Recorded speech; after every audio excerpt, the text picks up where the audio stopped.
Hey y'all, I'm back with Ratchet Monday. Didn't do a video last week. I will be doing a video next week, and then I will be MIA for a couple of weeks because that time has come for me to take my mother and my nieces home. So, yeah.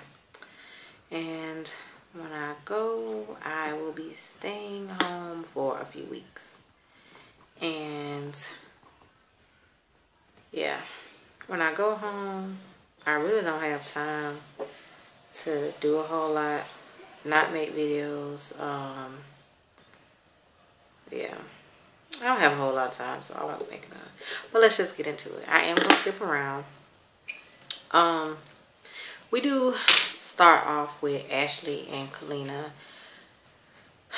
Y'all, I have been saying this ever since this Ashley girl got there. I was not feeling it. It just did not seem genuine to me. I don't know why. It just didn't. And apparently she has pretty much told her, oh,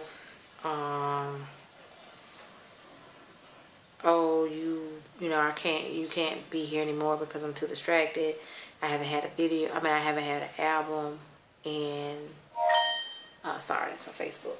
I haven't had an album in 3 years, and I'm trying to get this music out, and my son is living with my parents, and blah, blah, blah.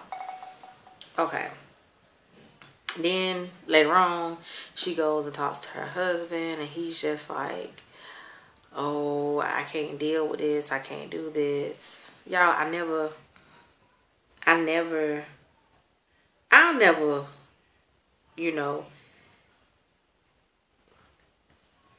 was buying that, y'all.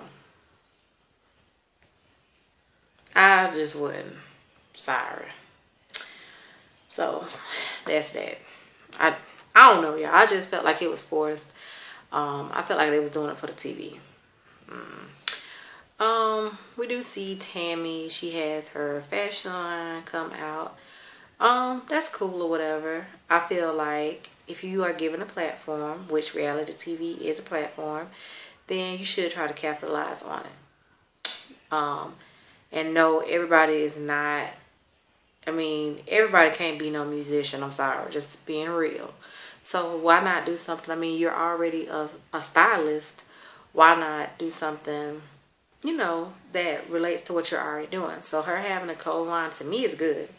To me, just like Carly Red, I don't know if she's still doing it, but with the makeup and hair, that's good. Erica, little scrappy baby mama, I think that's something. If she was to try to get into like producing her own makeup, that would be a huge, huge, huge money maker for her, because her face is always beat. That's something she's known for, having a beat face. So Tammy, kudos to you. Just to kind of fast forward, because I do skip around, we do see that the night of the fashion thing, Tammy and Waka Flocka, she finally lets him know that, yeah, she's cool with eloping. They go and do it. They go to the courthouse and do it. And her mom, his mom, they come, to eat lunch, and they're pretty much like, yeah, we married. My thing is this. I completely understand. I know people that don't went to the courthouse. I did not go to the courthouse when I got married. I will not be going to the courthouse when I renew my vows. There's nothing wrong with the courthouse, though. I know, like I said, I know people that have went. I know quite a few people that don't went. I had a nice wedding, though. I've never seen myself getting married in no courthouse. I always dreamt of the white dress, the family, the colors, so. But I understand where Deb was coming from, because not too long before they got married, they had just lost their brother. He had killed himself. And that's something that affects the family in such a negative way. So, a loss, a death. Then this person was young. Then how they killed themselves. Like, that has a big impact on the family. And, I kind of understand what she was really looking forward to the wedding, because that's something to kind of take her mind off of everything. I mean, like I said, I understand that it's their wedding, it's their time, you know, it's about them, but I feel like a little bit more consideration, not necessarily saying, you know, they couldn't have got married at the courthouse. They could have still got married at the courthouse, but my thing is, excuse me, why not say, hey, we get married at the courthouse, so Mama, Deb, Mama, I can't remember the Tammy Mama name, but y'all come, you know, we just gonna have, you know, and then her daughter was at the fashion, you know, at that event. Okay, well, Mama White, you know, everybody, y'all come. It's just gonna be family, and you know, we have my daughter there, and we just make it like a little family celebration. You know, we ain't got to put on no show for nobody. It's just us and our immediate family. I feel like that would have been good enough, you know, but that's kind of, you know, that's kind of wrong to just exclude everybody, you know. Which, I don't know if her daughter was there, but they didn't show her daughter. So we have to assume that it was just them two. Because that's all, you know, that's all they showed. So, I mean, I saw people on Facebook pretty much posting, talking about, no, Deb wrong. It's their day. It's their day. But no, it's not necessarily, like I said, I don't think, like, because she had compromised. She was like, no.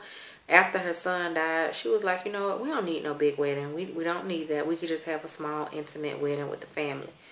So I feel like she would have been perfectly fine with them calling and saying, hey, Mama, look here. In my hometown, where I'm from, I don't know what, since we're stationed somewhere else, I don't know what the courthouse, you know, how that work here. But in my hometown, people get married at the courthouse on Friday. So they could have called me like, look here, Mama, be to the courthouse Friday, 2 o'clock, we're getting married.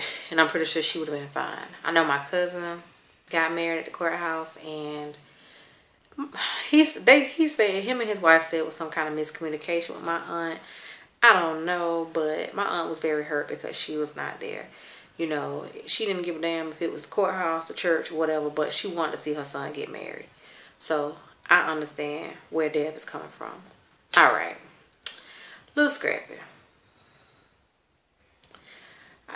Y'all, I just don't understand Little Scrappy. First of all, why do you keep calling all these females your home girl when you be messing with them or have stuff in their name, have your bills in their name like you did with Shay, Bucky?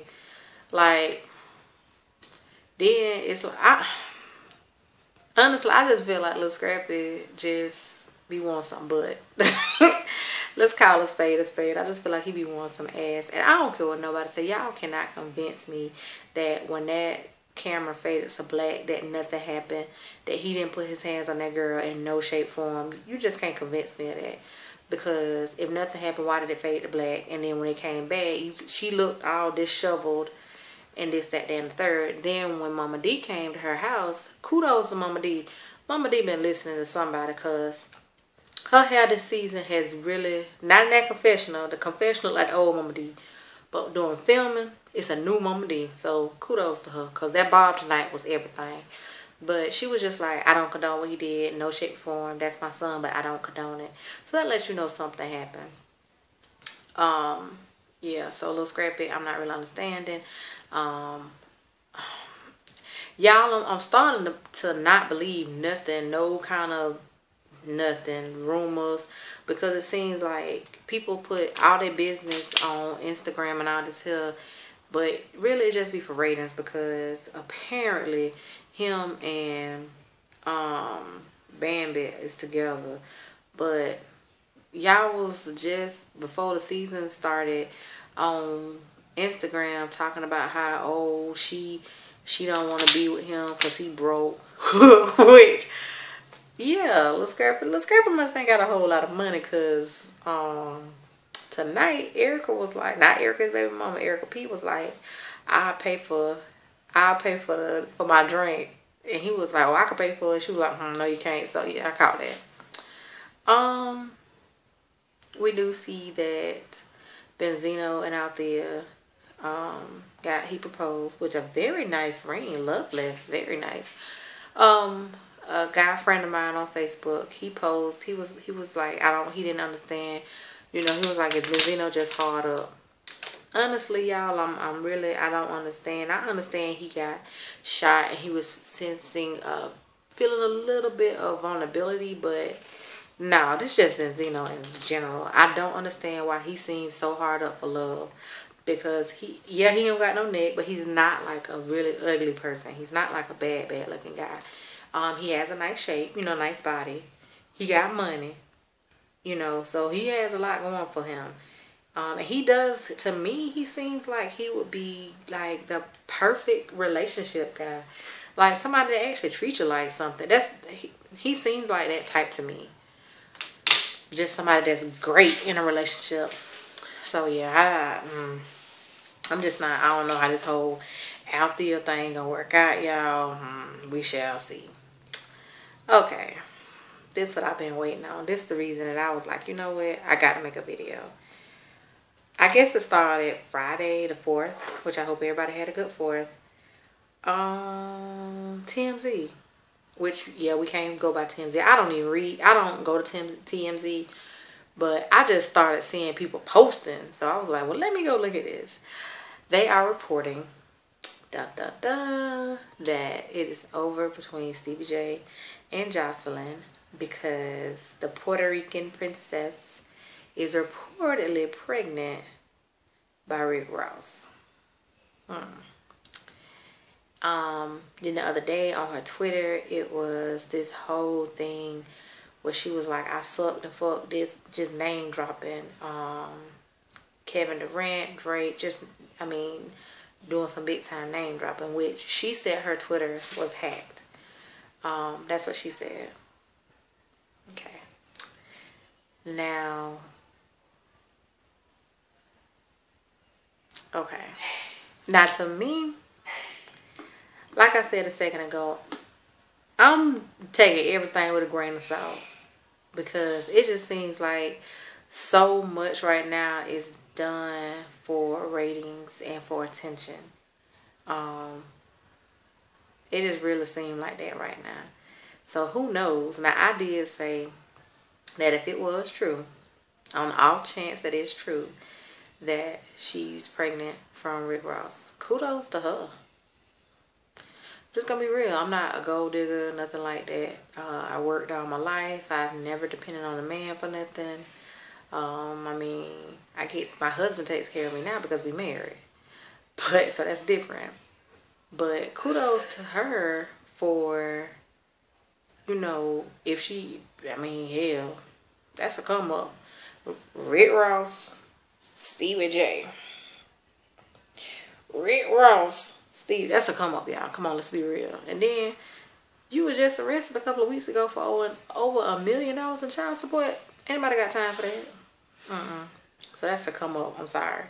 But y'all, I don't even think it's true. I think that this is another, I don't know, y'all. I think it's just going to be, no, it's fake. So, also, he's saying, oh yeah, it's true. She cheated on me. I'm done with her, blah, blah, blah. My thing is this, honestly. Let's rewind. Let's go back to season 1. Stevie J was with Mimi. Jocelyn was the side chick. So you want, and he was not necessarily being completely honest with Jocelyn about his relationship with Mimi. He really wasn't. So how are you going to, this person was the side chick, you was cheating on her. Even last season, it was times when he was still messing with Mimi behind Jocelyn back. So just like typical man, how you gonna say, oh, I'm done because she cheated on me when you was cheating on her the whole time? Y'all was cheating on, really. So next episode, K Michelle's gonna be on, and this is when Mimi's sex tape come out. Y'all, they're doing some of this for ratings because I done seen the clip, and when they're talking about Mimi don't have a wax, that lady is bald down there. I'm just saying. So y'all, thank y'all for watching.